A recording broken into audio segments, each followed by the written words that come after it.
아합의 아들 70명은 사마리아에 살고 있었습니다.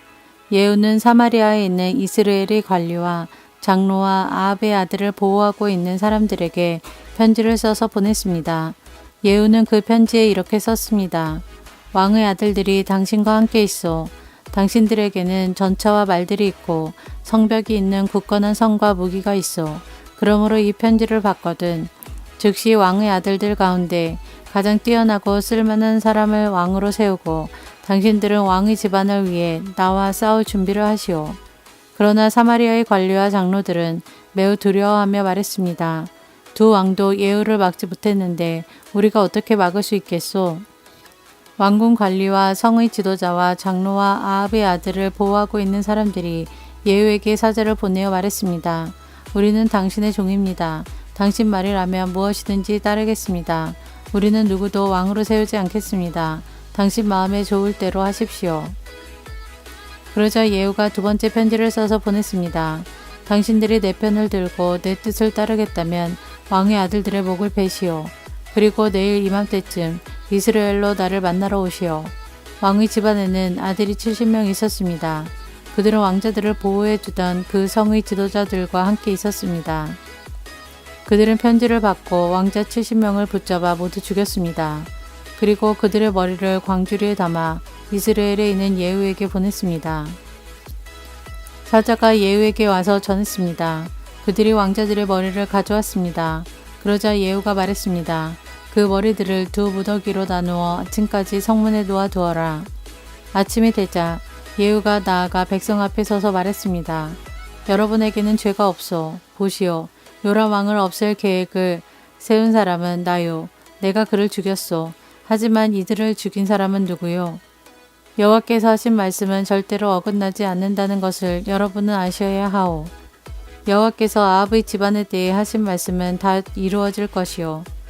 여호와께서는 그의 종 엘리야를 통해서 말씀하셨고 말씀하신 것을 그대로 이루셨소. 그리하여 예후는 아직 이스라엘에 살아남아 있는 아합의 집안 사람들을 모두 죽였습니다. 그리고 아합을 섬기던 지도자와 아합의 가까운 친구와 제사장들도 다 죽였습니다. 아합에게 속한 사람 중에는 한 사람도 살아남은 사람이 없었습니다. 그런 다음 예후는 그곳을 떠나 사마리아로 갔습니다. 사마리아로 가는 길에 목자가 양털 깎는 집에 이르렀습니다. 그곳에서 예후는 유다 왕 아하시아의 형제들을 만나서 말했습니다. 당신들은 누구요? 그들이 대답했습니다. 우리는 아하시아의 형제들인데 왕의 가족들과 왕의 어머니를 만나러 가는 길이요. 그러자 예후가 외쳤습니다. 이 사람들을 붙잡아라. 예후를 따르던 사람들이 그들을 붙잡아 양털 깎는 집의 한 웅덩이에서 그들을 죽였습니다. 죽은 사람은 모두 42명이었습니다. 예후는 한 사람도 살려두지 않았습니다. 예후는 그곳을 떠나 계속 길을 가다가 레갑의 아들 여호나답을 만났습니다. 여호나답도 예후를 만나러 오던 길이었습니다. 예후가 그에게 인사하며 말했습니다. 나는 그대를 믿는데 그대도 나를 믿소? 여호나답이 대답했습니다. 예, 믿습니다. 예후가 말했습니다. 그렇다면 손을 내미시오. 여호나답이 손을 내밀자 예후가 그를 이끌어 자기 전차로 올라오게 했습니다. 예후가 말했습니다. 나와 함께 가서 내가 얼마나 여호와를 위해 열성적인지 보시오.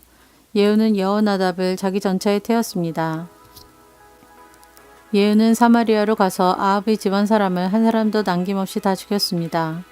여호와께서 엘리야를 통해 말씀하신 대로 된 것입니다. 예후가 모든 백성을 불러 모은 뒤에 말했습니다. 아합은 바알을 조금 섬겼으나 나는 많이 섬길 것이요. 이제 바알의 예언자와 제사장들을 다 불러주시오. 바알을 위해 큰 제사를 지내려 하니 한 사람도 빠지지 않게 하시오. 거기에 빠지는 사람은 살아남지 못할 것이요. 이는 예후가 바알을 섬기는 사람들을 없애기 위해 그들에게 거짓말을 한 것입니다. 예후가 말했습니다. 바알을 위해 거룩한 모임을 준비하시오. 그리하여 사람들이 거룩한 모임을 선포했습니다. 예후가 온 이스라엘에 자기 말을 전하게 하니 바알을 섬긴 사람들이 하나도 빠짐없이 다 모였습니다. 그들은 바알의 신전으로 들어갔습니다. 그곳은 사람들로 꽉 찼습니다.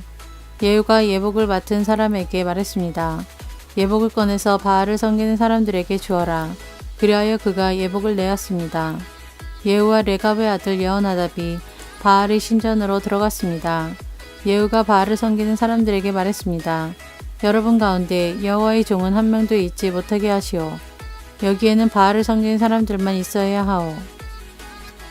이처럼 바알을 섬기는 사람들이 태워드리는 제사인 번제와 다른 제사들을 드리려고 신전으로 들어가자 예후는 자기 부하 80명을 밖에서 기다리게 해놓고 말했습니다. 아무도 도망치지 못하게 하여라. 한 사람이라도 놓치면 놓치는 사람이 대신 죽을 것이다. 예후는 번제 드리기를 마치자마자 호위병과 장교들에게 말했습니다. 들어가서 바알을 섬기는 사람들을 죽여라. 한 사람도 빠져나가지 못하게 하여라. 그리하여 호위병과 장교들이 바알을 섬기는 사람들을 칼로 죽이고 그 시체를 밖으로 내던졌습니다. 그런 다음에 그들은 바알의 신전 내실로 들어갔습니다. 그들은 바알 신전의 나무 우상들을 끌어내어 불태우고 바알의 돌 우상도 깨뜨렸습니다. 그들은 바알 신전까지 무너뜨리고 그곳을 변소로 만들었습니다. 그 변소는 지금까지도 있습니다. 이처럼 예후는 이스라엘에서 바알 종교를 없애버렸습니다. 그러나 예후도 느밧의 아들 여로보암이 저지른 죄의 길에서 완전히 돌아서지는 않았습니다. 여로보암은 이스라엘 백성이 베델과 단에 있는 금송아지를 섬기도록 했습니다. 여호와께서 예후에게 말씀하셨습니다. 잘했다. 너는 내가 보기에 옳은 일을 했다. 내가 아합 집안에게 행한 일이 내 마음에 든다. 그러므로 너희 4대 자손까지 이스라엘 왕좌에 앉게 될 것이다. 그러나 예후는 마음을 다하여 하나님 여호와의 율법을 지켜 따르지 않았습니다. 예후는 여로보암의 죄를 그대로 따랐습니다. 그러자 여호와께서 이스라엘 나라의 땅들을 떼어서 다른 나라에게 주기 시작하셨습니다. 아람 왕 하사엘이 온 이스라엘 땅에서 이스라엘 백성을 물리쳤습니다. 하사엘은 요단강 동쪽 땅, 곧 길르앗 땅을 다 차지했습니다. 그 땅은 갓과 르우벤과 므낫세의 땅입니다. 하사엘은 아르논 강 옆의 아로엘에서부터 길르앗을 지나 바산까지 차지했습니다. 예후가 행한 다른 모든 일과 전쟁에서 승리한 일은 이스라엘 왕들의 역사책에 기록되어 있습니다. 예후가 죽어서 사마리아에 묻히고 그의 아들 여호아하스가 뒤를 이어 왕이 되었습니다. 예후는 사마리아에서 28년 동안 이스라엘의 왕으로 있었습니다.